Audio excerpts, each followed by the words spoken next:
আজকে অনেক দিন পর একটুখানি দই বড়া রসবড়া দুটো একসাথে করব। এখানে দেখো রসবড়ার জন্য ঝোলা গুড়টাকে জাল দিতে বসিয়ে দিয়েছি, একটু গরম হবে। আর এদিকে আমি বিউলির ডালটাকে কালকে রাতে ভিজিয়ে রেখেছিলাম, দিয়ে ভালো করে এখন ধুয়ে নিয়েছি। এবার এটাকে পেস্ট করে নেব। এই যে মিক্সার বাটিও নিয়ে নিয়েছি, পেস্ট করে নেব। আজকে 2 ধরনের বড়া হবে। বড়া ভাজতে ভাজতে ওদিকে তারপরে আমি দইটাকেও রেডি করব। আর এখানে গুড়টাকে ভালো করে জাল দিয়ে নিচ্ছি।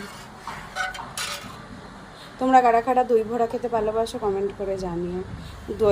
দই বড়া হোক বা রস বড়া, কারা কারা কোনটা খেতে বেশি ভালোবাসো কমেন্ট করে জানিও।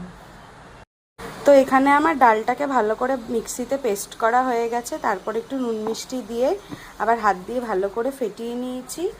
আর এখানে গুড়টাও ভালো করে জাল দেওয়া হয়ে গেছে। এদিকে তেল গরম বসিয়ে দিয়েছি, একটা করে বড়া ভাজবো আর এই গুড়ের মধ্যে দেব। ফার্স্টে আমি রস বড়া বানাবো, তারপরে আমি দই বড়া করব। এই যে এখানে রস বড়ার জন্য বড়া ভাজা বসিয়ে দিয়েছি, এখানে হচ্ছে। আর এই যে কিছুটা এখানে হয়ে গেছে, রসের মধ্যে ডুবিয়ে দিয়েছি। এটা যত ভিজবে রসটা যত ঢুকবে ততই বড়াগুলো খেতে টেস্ট হবে। তাই এটা এখনই বানিয়ে রাখছি যাতে বিকেলে সবাই ভালোভাবে খেতে পারি।